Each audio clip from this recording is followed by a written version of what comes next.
Hong wilahe ngawe namastu nomo sidem sejatine ora ana apa-apa sing ana amung dudu. Sejatine aku dudu sapa-sapa sing sapa-sapa kuwi dudu aku. Sejatine aku ora iso apa-apa sing iso apa-apa kuwi dudu aku. Rahayu, rahayu, rahayu Hong. Melanjutkan Cebolang, pengembaraan Cebolang. Sekarang kita akan menjelajah Cilacap. Perjalanan Cebolang akhirnya telah menjauh dari desa Panusupan. Kemarin kan dari makamnya Syekh sapa wingi iki?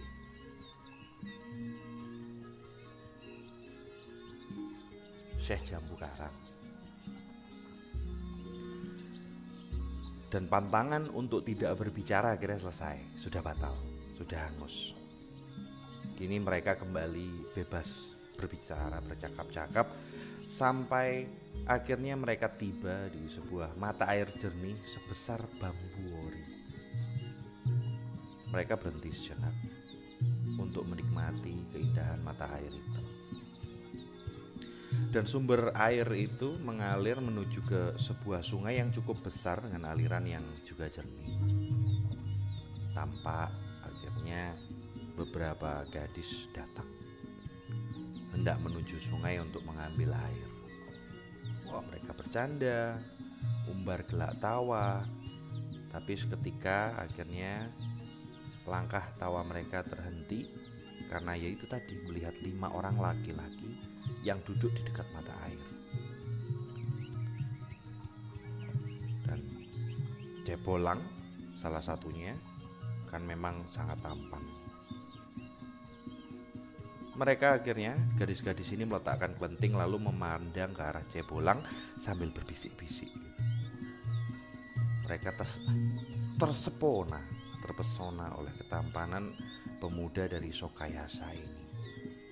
Gantian Cebolang yang menoleh, set, dan memandang gadis-gadis itu. Yang dipandang malah bergaya, malah caper cari perhatian, dan akhirnya malah riang, wah gitu. Heboh sendiri. Sampai akhirnya mereka juga malu sendiri dan akhirnya menunduk.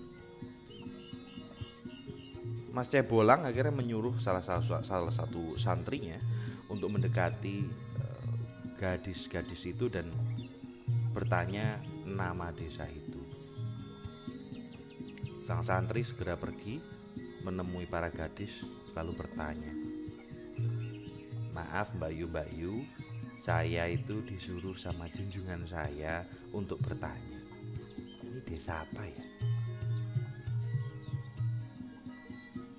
Gadis-gadis itu gak menyangka ternyata yang dia godain tadi, yang mereka cari perhatian tadi itu ternyata adalah seorang yang mulia. Dan akhirnya salah seorang menjawab, "Ini desa Menur, mata air itu namanya mata air Surawono." "Oh, terima kasih Mbak Yu." Akhirnya pergi santrinya. Tapi juga masih sempat mengerling sambil senyum-senyum asem begitu, yang dijawab dengan tawa riang para gadis. Setelah menemui Cebolang, akhirnya dia melaporkan bahwa kita ini sekarang ada di mata air Surawana, di desa Menur. Akhirnya ya Cebolang mengajak, "Yuk, udahlah kita lanjutkan perjalanan saja." Mereka melambaikan tangan kepada para gadis. Lah, si para gadis desa Menur ini malah tampak kecewa. Mereka sedih sambil menahan hasrat birahi para pemuda tampan itu yang meninggalkan mereka. Matahari akhirnya semakin menuju peraduan. Dari jauh itu ada biang lala yang menukik ke bawah hingga masuk ke dalam air. Wah, Cebolang merasa tertarik untuk dekat ke dalam air itu tadi. Setelah dekat mereka takjub karena yang mereka sangka biang lala itu ternyata adalah air muncar yang memancar tinggi.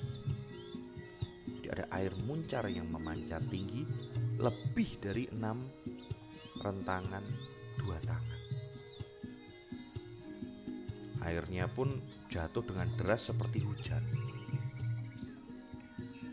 Akhirnya salah seorang dari mereka tak dapat menahan lisan lalu berujar, "Amboy, saya kira itu tadi biang lala, ternyata air umbul yang tingginya menyentuh langit. Gusti Allah itu kalau buat keajaiban tuh gak kira-kira ya." Akhirnya mereka beristirahat sejenak di dekat umbul itu. Jebolang meminta 2 santri yang ada di dalam rombongan itu untuk pergi ke desa yang tak jauh dari air muncar itu. Tak lama kemudian mereka berdua kembali dengan membawa laporan. "Doro, paduka sudah ditunggu oleh kepala desa di rumah beliau." Matahari mau tenggelam, sudah mau gelap, dan mereka akhirnya memasuki desa.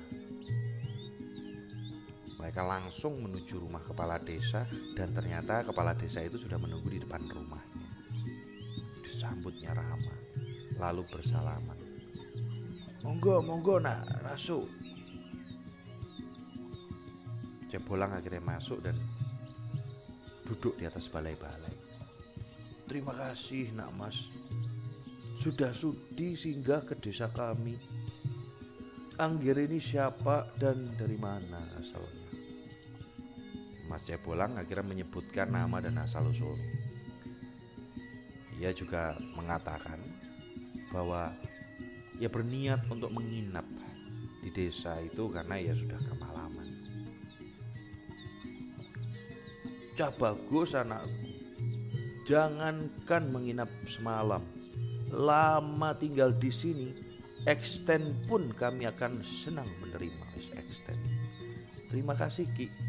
Ya, saya ini mau tanya, ini desa apa toh Ki? Dan nama paduka ini siapa Ki?" "Oh, ini desa Temon. Saya sendiri adalah kepala di sini. Kepala desa saya ini. Nama saya Kidati." Oh, mereka bercengkrama, sesekali bercanda. Tak lama kemudian akhirnya udah keluar tuh minuman, rokok, sirih, nasi, lauk, ikan, semuanya lengkap di hadapan mereka.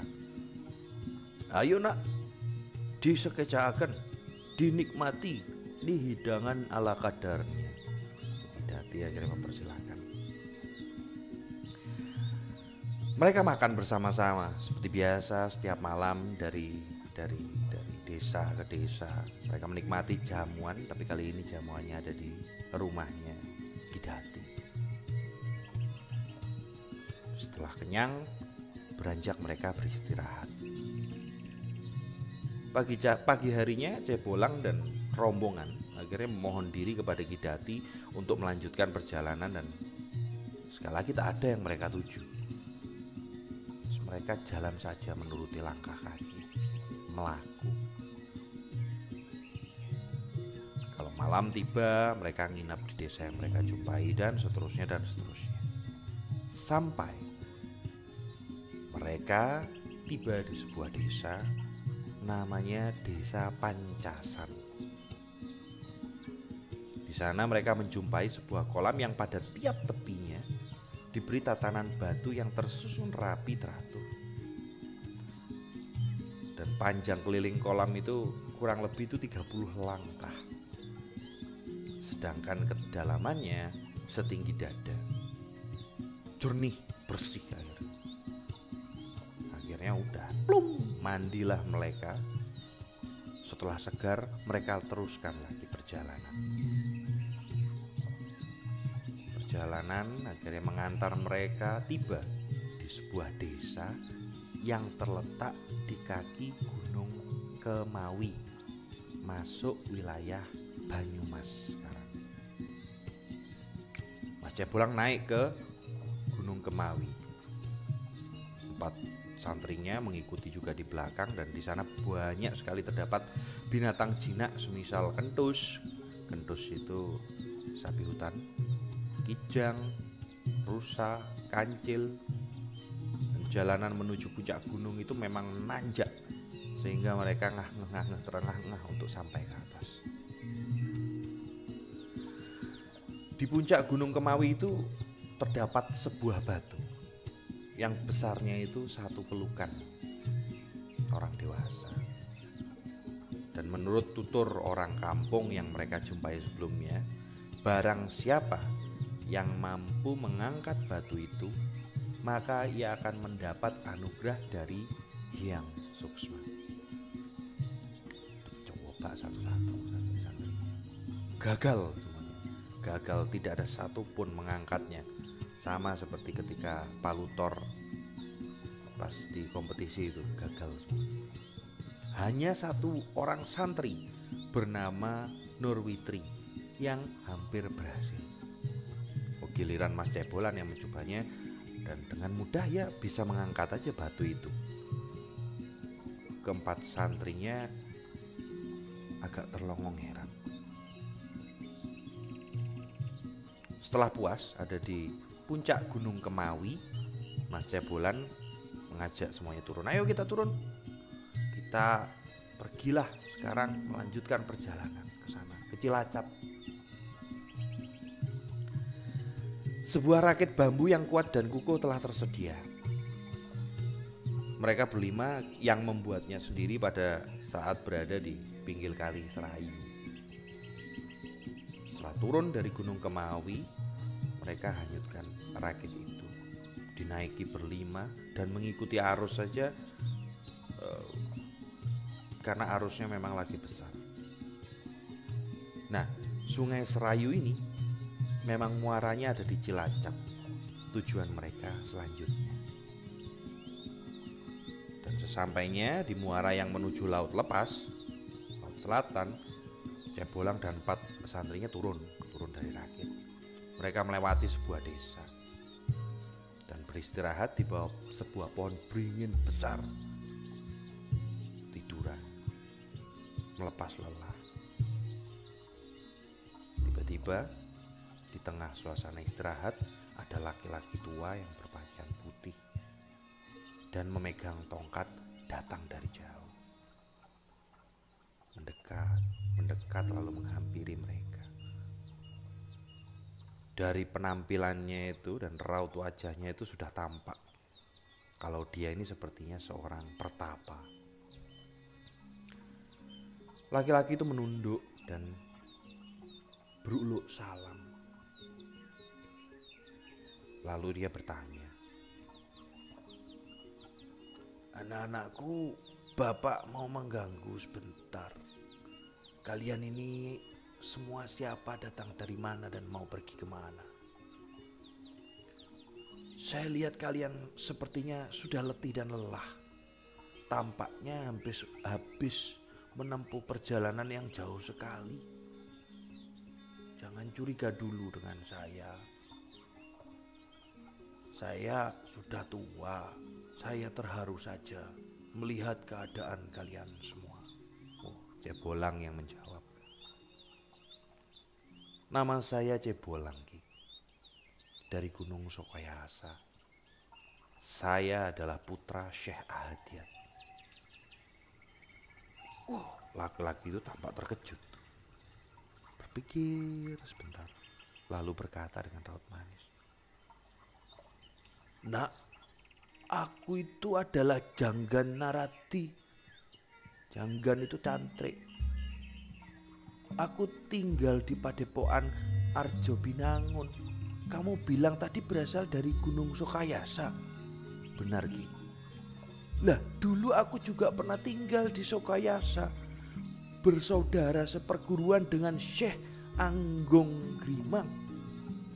Sewaktu saya itu meninggalkan Gunung Sokayasa, Kang Mas Syekh Anggung Grimang itu memiliki seorang putra yang masih kecil dari istrinya yang bernama Siti Worian."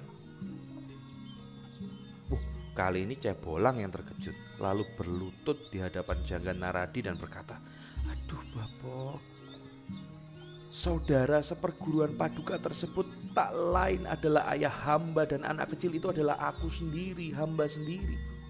Janggan Naradi mendengar penuturan, Cebolang langsung meminta pemuda itu berdiri. Dipeluknya dengan rapat. Aku tak mengira anakku akan bertemu kau di sini. Sungguh anugerah dari Hyang Widi. Rasanya aku sekarang ini seperti ketemu dengan Kang Mas Sanggung Grimang saja. Bagaimana Romo dan ibumu? Mereka baik-baik saja kan? Atas doa Bopo Naradi, Romo dan ibu selamat dan sehat. Beliau berdua masih tinggal di Sokayasa. Oh ya, aku itu dulu masih ingat, nak. Ayahmu itu memiliki 4 ponokawan yang sebaya umurnya. Waktu aku tinggal itu masih sangat muda. Cebolang langsung menoleh ke belakang. Lalu katanya, lah itu yang Bapak maksud. Semuanya hamba bawa ke sini. Yang tertua itu namanya Kang Mas Saluko. Kemudian Polo Karti. Lah itu Karti Polo dibalik. Dan yang satunya itu Nurwitri. Ayo Kang, kesini semua. Ini sahabat Romo Syekh Ahadiyat. Ayo sujud semua. Akhirnya mereka berempat mendekati Janggan Naradi dan satu persatu sujud tanda bakti. Lalu Janggan Naradi berkata, kalian sudah terlalu lama di sini, ayo mampir ke rumahku.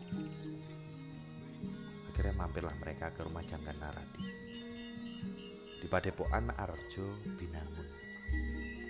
Mereka masuk rumah dan atas mangunahkin Naradi, aneka macam hidangan tersedia secara cepat tanpa ada yang memasak. Ayo anak-anakku semua, silahkan menikmati hidangan seadanya. Kalau kurang enak, mohon dimaklumi. Ya lantaran saya juga sendirian di sini, tak ada istri. Cebolang menikmati hidangan itu dengan nyaman. Semuanya ikut makan. Dan diselamakan Janggan Naradi berkata, nak Mas Cebolang, Bapak ini mau tanya, kamu kemari lantaran diutus Romomu atau karena kemauanmu sendiri? Diam Mas Cebolang, gak jawab apapun. Nunduk kepalanya, hampir menyentuh tanah saking nunduk. Janggan Naradi pun paham bahwa kepergian Cebolang ini pasti tanpa sepengetahuan orang tuanya. Pergi mengembara karena ya memang desakan keinginan untuk mencari ilmu di luar padepokan. Lalu Janggan Naradi berkata lagi, ya sudah, aku tahu apa yang kamu rasakan. Sing tenang. Aku juga gak khawatir lantaran kamu ini adalah keturunan pertapa yang utama. Anak muda seusiamu memang memiliki semangat yang membara. Ibaratnya api yang sedang berkobar. Wah, tak akan bisa dipadamkan. Ya lebih baik dibiarkan saja. Nanti pada masanya api itu akan padam dengan sendirinya. Pelajaran hidup bagus. Bersamaan dengan hilangnya kotoran, hingga pada akhirnya tampaklah keindahan emasnya. Mendengar penuturan itu, Mas Cebolang menengadahkan muka. Terhibur hatinya. Ada pembelaan dari sahabat ayahnya atas keputusannya meninggalkan ayah bunda, ya, demi mencari ilmu kesempurnaan jiwa. Janggan Naradi berkata, bagaimana? Kamu sepakat toh dengan apa yang aku katakan tadi? Cebolang tidak menjawab. Dia hanya tersenyum simpul. Naradi tahu pasti itu tandanya setuju, dan akhirnya dia berkata lagi, Yuk, kalian istirahat dulu. Akhirnya beristirahatlah mereka kembali mengisi malam, melemaskan badan setelah berhari-hari mereka ada di perjalanan. Fajar telah tiba dan semua yang tertidur di Padepokan Arjo Binangun sudah terbangun. Bahkan mereka sudah bersiap untuk melakukan perjalanan lagi, udah siap. Janggan Naradi berkata, "Nak mas semua, ini mumpung sinar matahari masih belum panas. Ayo kita pergi ke tepian samudra supaya keutamaan ilmu kita bertambah." Oh, semua setuju. Berjalanlah mereka menuju pantai. Janggan Naradi ada di depan sebagai penunjuk jalan dan mereka sampai di sebuah tanjung yang bernama Congot dan Pandan Arang. Lalu dilanjutkan menuju tepian samudra. Ada sebuah perahu kolek sudah tersedia untuk membawa mereka berenam, lengkap dengan 2 awak yang memang ahli menjalankannya. Akhirnya mereka bersama Ki Janggan dan rombongan berlayar menuju Gua Limus Buntu. Setibanya di sana mereka segera turun dan langsung menuju gua yang menghadap ke timur. Lalu masuk.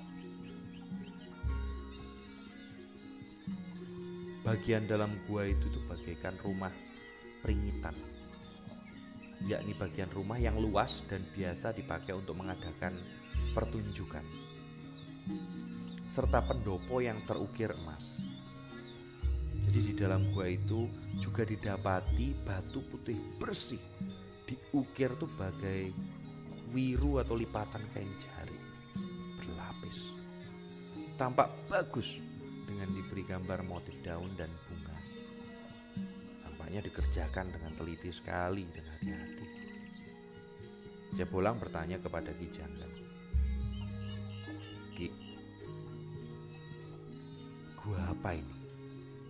Dan ini peninggalan siapa ya?" Dijawab oleh Ki Janggan, "Ini namanya Gua Limus Buntu. Konon ini adalah bekas keraton raksasa yang hidup pada zaman Buddha dulu." Setelah mereka puas melihat ke dalam gua, mereka pun keluar dan berjalan menuju Segoro Anaan. Naik perahu lagi. Dan sesampainya di Congot, mereka berhenti sebentar menikmati keindahan alam di sana. Perjalanan berlanjut berlayar sampai akhirnya ke Karangbolong. Di Karangbolong mereka melihat gunung kapur putih yang tinggi menjorok ke Laut Kidul. Berhenti sejenak, lanjut lagi menuju ke Masjid Batu. Dan perjalanan mereka melewati ujung alang. Mereka berhenti. Akhirnya sang nahkoda mengikatkan perahu dan mereka bersama-sama naik menuju tempat penjagaan. Tampaklah ada deretan rumah yang berjajar berdiri di atas air laut, memanjang seperti bangunan terapung. Antara rumah satu dengan yang lain dihubungkan oleh papan yang dilambari anyaman bambu yang berfungsi sebagai jalan penghubung. Jalan menuju daratan itu juga dibuat dengan bahan serupa. Ya, jadi pekerjaan mereka ini adalah mencari ikan dan membuat terasi belajan, katanya Ki Janggan. Saya sedikit melihat-lihat, mereka akhirnya kembali ke perahu dan berlayar menuju Masjid Batu lagi. Setelah sampai, perahu diikat, semuanya akhirnya duduk di masjid yang bentuknya seperti Gua Limus Buntu yang tadi, yang luas di sini. Hanya saja pintunya lebih lebar dan ada mihrab yang menjorok ke dalam. Ada pula tempat khusus bagi jamaah wanita. Ada pedaringan atau tempat menyimpan beras. Juga ada botean untuk menyimpan obat-obatan yang berbentuk lekuk, dan itu bentuknya sangat indah sekali. Ada pula yang berbentuk kenong, seperti warna tembaga begitu diceritakan. Di dalam masjid itu juga ada sumur. Di dekatnya ada gambar kepala babi hutan dan ada juga sebuah makam di dekatnya. Ini makam siapa, Bu? Tanya Cebolang. Jadi menurut cerita dulu ada seorang santri yang melakukan tirakat di masjid ini. Orang-orang itu memanggilnya Ayub. Dia meninggal saat sedang tirakat. Dan oleh penanggung jawab masjid, jasa Ayub ini disucikan dan dikubur di sini. Nah, adapun siapa ahli warisnya tak ada yang tahu. Begitu ceritanya. Ayo kita keluar sekarang. Akhirnya mereka semuanya keluar dari masjid menuju perahu di mana dua pengemudi sudah siap menunggu di sana. Ikatan perahu dilepas. Didorongnya menuju pantai dan setelah itu berlayar. Perahu berhenti di sebuah daratan, diikat agar tak terbawa ombak. Janggan Naradi mengajak para tamunya naik ke Gunung Ciwiring. Begitu sampai di puncak, mereka berdiri menghadap ke arah timur. Dan dari kejauhan tampak Pulau Bandung. Mas Cebolang bertanya, "Wah, Bopo, coba lihat. Pulau yang tampak dari sini itu bagus sekali meskipun terkesan angker. Bagai terkurung pelangi aja. Indah sekali. Itu pulau apa, Bopo?" "Oh, itu Pulau Bandung. Tempat keberadaan 3 bunga wijaya kusuma yang dijaga oleh burung bayan yang jumlahnya sepasang, tak lebih. 2 burung penjaga itu tidak pernah pergi dari Pulau Bandung itu. Ada cerita berkenaan dengan hal ini. Jadi, dulu ketika para Pandawa hendak menuju ke alam kesempurnaan, mereka berkelana di dunia dengan diiringi Betara Kresna. Sepanjang perjalanan mereka berbincang tentang kehidupan sempurna setelah mati. Saat pengembaraan mereka telah sampai di Laut Kidul, Sri Kresna berkata kepada Yudhistira, "Dinda Prabu, semoga engkau memberi restu. Aku mau melabuh bunga wijaya kusuma ini ke laut. Semoga kelak bisa berguna meskipun sudah berada di dalam laut. Mudah-mudahan tetap bisa dijadikan sebagai obat hati yang sedang sedih. Dan semoga kelak bunga ini bisa menjadi pertolongan." Prabu Yudhistira mengamini. Ia dan adik-adiknya berjalan mendekati tepi laut, berdiri berjajar melihat keindahan laut yang maha luas. Terlihat pula dedaunan yang berkelompok, lengkap dengan cabang-cabangnya bagaikan sengaja ditata dengan indah. Prabu Kresna lalu mengambil bunga wijaya kusuma beserta wadahnya, lalu dilabuh ke tengah samudra sambil ia berkata, "Hai wijaya kusuma, semoga kamu tumbuh subur di samudra. Kelak jadilah kamu sebagai bekal bagi para raja yang memerintah seluruh Jawa." Setelah kata-kata itu diucapkan atas kehendak para dewata, maka tumbuhlah 3 batang bunga yang berasal dari wadah, tutup, serta bunga wijaya kusuma. Yaitu demikianlah nak asal mulanya. Sampai sekarang, jika ada raja yang dinobatkan menguasai tanah Jawa, maka ia akan mengutus para ulama untuk bermunajat demi memohon ridho Hyang Widi di Pulau Bandung itu. Setelah memperolehnya, maka sang utusan kembali dan menghaturkannya kepada raja. Bopo, selain bunga Wijaya Kusuma, apa ada benda lainnya yang dibawa Kresna untuk dilabuh? Ada, tapi tidak dilabuh. Semuanya diminta oleh Dewa Narada yang ditugasi oleh para dewa di surga. Jadi begini ceritanya. Ketika Kresna dan Pandawa berkumpul di Astina menjelang masuk ke dalam pancaka, api pembakaran mayat itu, Hyang Narada meluncur turun ke bumi menemui mereka. Melihat kedatangan Hyang Narada, semuanya langsung turun dari tempat duduk dan sembah.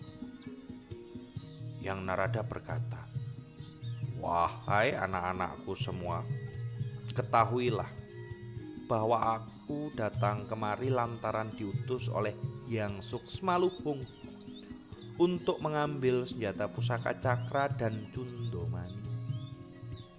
Keduanya sudah waktunya untuk pulang ke surga, karena kalian semua akan menuju ke kematian sempurna. Ketahuilah anak-anakku, bencana kematian itu akan ada jika seseorang masih menyimpan dua hal, yaitu suro atau keberanian dan asyik itu cinta. Jika hendak menuju kematian, hendaknya keduanya itu dilepaskan. Itu adalah bahaya bagi kematian. Akan membuat galau, bingung, gelisah, dan mengganggu pikiran. Akhirnya hati bisa mendua, tidak tertanam dalam rasa yang hening, selalu berpindah-pindah alam dunianya. Pikiran pun juga tak menentu, 2 kali kerja akhirnya, hingga ujungnya terlantar karena saking bingungnya. Ingat itu, bencana kematian jika seseorang masih menyimpan 2 hal, suro, keberanian, dan juga asik, cinta. Hendaknya kalian memilih jalan yang tepat, jangan keliru. Dan hendaknya mengetahui kesentosaan dalam kematian dengan menghindari racun akal.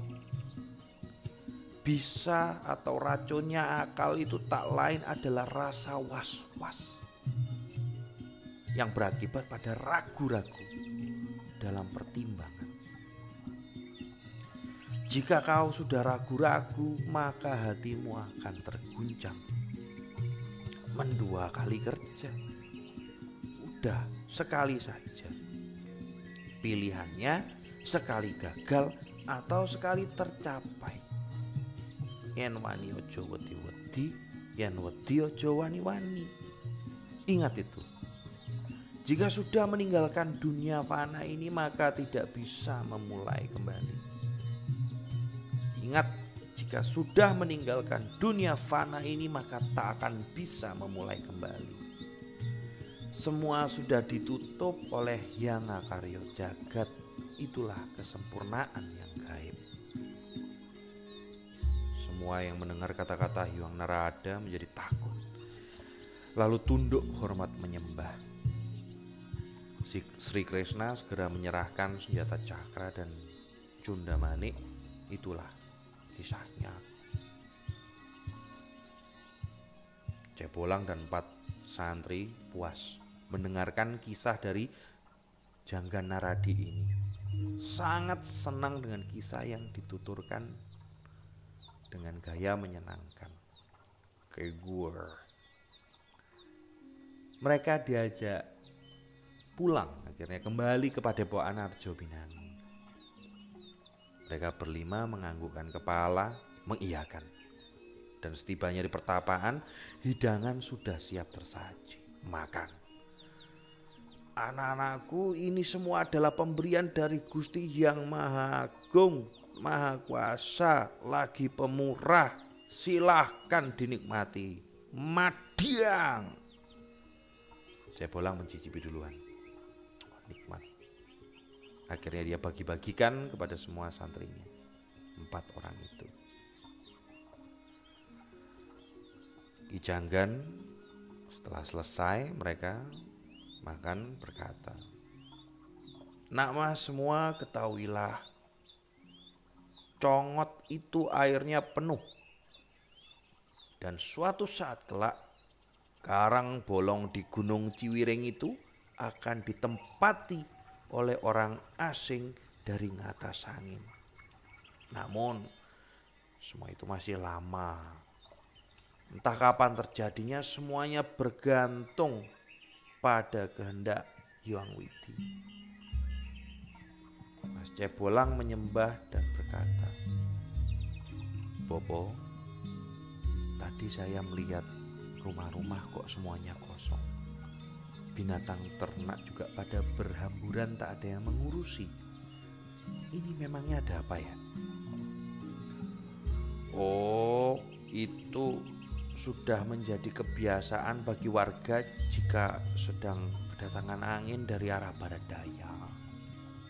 Orang-orang di Cilacap itu pada mengungsi, meninggalkan rumah untuk menghindari serangan wabah penyakit. Bersamaan dengan datangnya angin itu, makhluk halus datang untuk mengganggu dan menebar bencana. Orang-orang itu sudah gak tahan terhadap bencana, akhirnya ya milih ngungsi. Anakku, saat ini memang angin sedang masanya datang. Lebih baik kalian sudahlah tinggalkan saja tempat ini, menyingkir dari bahaya. Nah, ini aku bukannya malah ngusir, tapi hanya ingin supaya kalian itu menyingkir dari bahaya, itu saja." Cebolang setuju. Sementara 4 santrinya merinding. Takut mereka. Hati juga berdebar-debar. Dan Sang Janggan berkata lagi, "Sudah, ora usah wedi, tak usah khawatir, pasrahkan saja kepada Hyang Widi. Sudah Langger, berangkat aja sekarang. Pesanku kepada kalian, saat keluar dari rumah ini, melangkahlah dengan kaki kiri terlebih dahulu. Dan selama 7 langkah ke depan, jangan menoleh ke belakang." Cebolang mengangguk, lalu berpamitan kepada Janggan Naradi. Ke-4 santrinya mengikuti hal yang sama. Mereka pun meninggalkan Cilacap, meninggalkan kediaman Ki Janggan untuk melakukan perjalanan. Ini menarik sekali, banyak sekali pesan-pesan hidup di sini. Nah, yang terakhir itu aku pernah menemui di salah satu wilayah di Jawa Barat, tradisi itu untuk keluar dengan kaki kiri dulu, lalu setelah 7 langkah jangan hadap belakang, itu ada beneran. Baik kawan-kawan, sedulur semuanya, kita akan lanjut lagi mungkin besok ya. Ini udah 3 sesuai janji. Besok kita akan jalan-jalan lagi bersama Mas Cebolang. Bagas Waras, selamat semuanya, rahayu. Bersama itu kita bisa saling menguatkan dan menghadapi pandemi ini. Sehat-sehat semuanya, rahayu hong.